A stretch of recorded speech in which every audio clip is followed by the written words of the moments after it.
मुलांनो, आज आपण इंटरनेटची ओळख करून घेणार आहोत.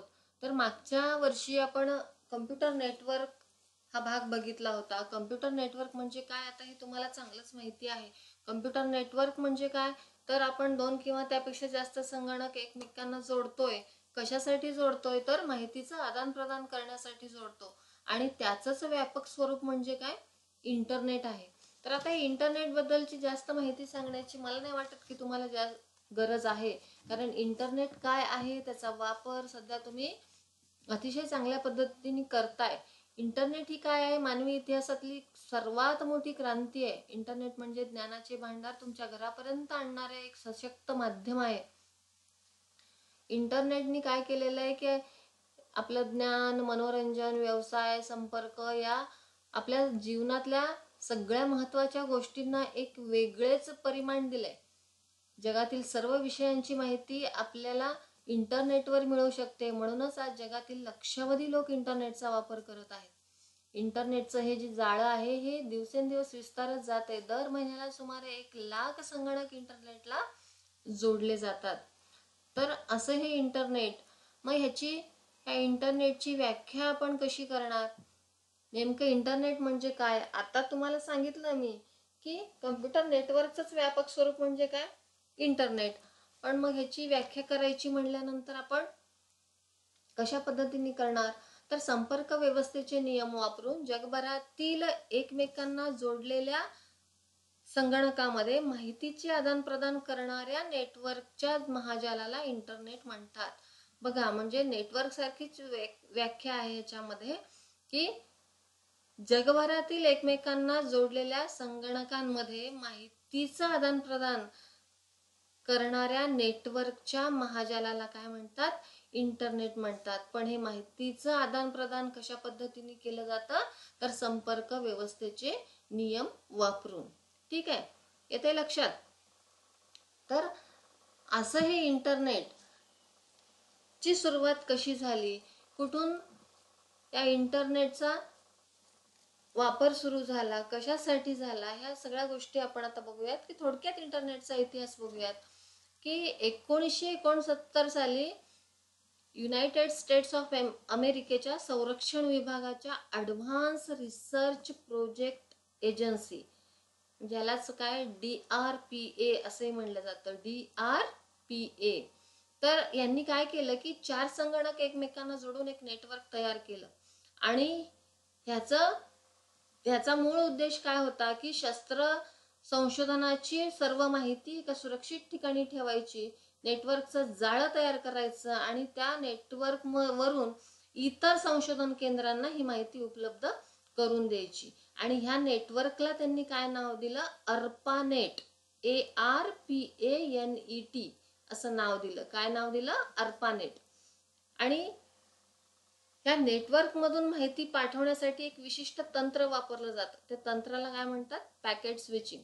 आता पॅकेट स्विचिंग ह्या नावावरूनच लक्षात येतं की माहिती एका जागेवरून दुसऱ्या जागी पाठवण्याआधी काय केलं जातं, त्या माहितीचे लहान लहान पॅकेट्स तयार करतात. त्यावर विशिष्ट संगणकाचा पत्ता लिहिला जातो आणि नंतर मग ते नेटवर्कमध्ये सोडून दिले जातात. ही सर्व पॅकेट्स नियोजित संगणकापाशी आली की त्यांना परत एकत्र जोडून सुसूत्र माहिती आपोआप तयार होते.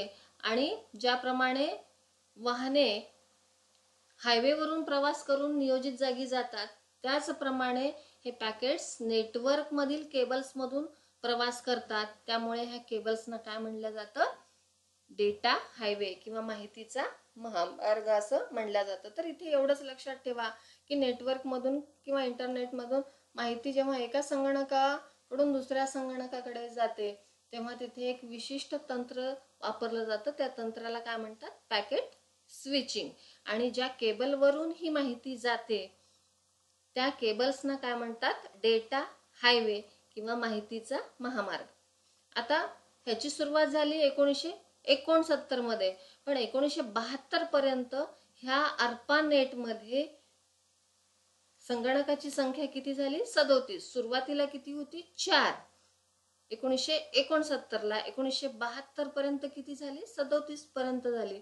आणि नंतर काय झालं, ईमेल पाठवण्याचं तंत्र विकसित झाल्यानंतर परत ह्या नेटची लोकप्रियता अजून वाढली आणि 1983 पर्यंत ARPANETची वाढ एवढी प्रचंड झाली की संरक्षण खात्याने काय केलं, आपलं स्वतःच एक नेटवर्क सुरू केलं आणि त्याला नाव दिलं मिलनेट, MILNET, मिलनेट सुरू केलं. आणि त्यानंतर मग असंख्य नेटवर्क तयार झाले आणि सर्व नेटवर्क्स एकमेकांना जोडून इंटरनेट तयार झालं. आणि खऱ्या अर्थाने जागतिक इंटरनेटचा प्रारंभ कधी झाला, 1990 साली झाला. आज करोडो संगणक इंटरनेट मार्फत एकमेकांना जोडले गेलेले आहेत. तर कळालं का तुम्हाला की हे इंटरनेट काय आहे, की इंटरनेटचा वापर कुठे केला जातो, कसा केला जातो, हे आता वेगळं सांगायची तुम्हाला गरज नाहीये. तर आपण बघितलं, इंटरनेटची व्याख्या बघितली, त्यानंतर इंटरनेटचा इतिहास आपण थोडक्यात बघितला, त्याच्यानंतर नेटवर्कवरून माहिती कशा पद्धतीने एका संगणकावरून दुसऱ्या संगणकावर जाते, ह्या सगळ्या गोष्टी आपण बघितल्या. तर हा भाग तुम्ही परत एकदा नीट अभ्यासा आणि ह्या सगळ्या गोष्टी लक्षात ठेवा. महत्त्वाच्या ज्या गोष्टी वाटतात त्या तुम्ही तुमच्या वहीमध्ये नोंद करून ठेवा. आणि पुढच्या भागामध्ये आपण इंटरनेटची रचना बघणार आहोत. त्यानंतर इंटरनेटचे उपयोग, इंटरनेटमधील काही संज्ञा आहेत, जसे की सर्व्हर असेल, क्लायंट असेल, मॉडेम असेल, तर ह्या सगळ्या गोष्टी आपण बघणार आहोत. इंटरनेटचा उपयोग कसा कसा होतो, ह्या सगळ्या गोष्टींचा आपण पुढच्या तासामध्ये अभ्यास करणार आहोत. तर इथपर्यंत तुम्हाला आज सांगितलेल्या गोष्टी कळाल्या असतील. तर ठीक आहे, आपण बाकीचा भाग पुढच्या तासामध्ये बघूयात.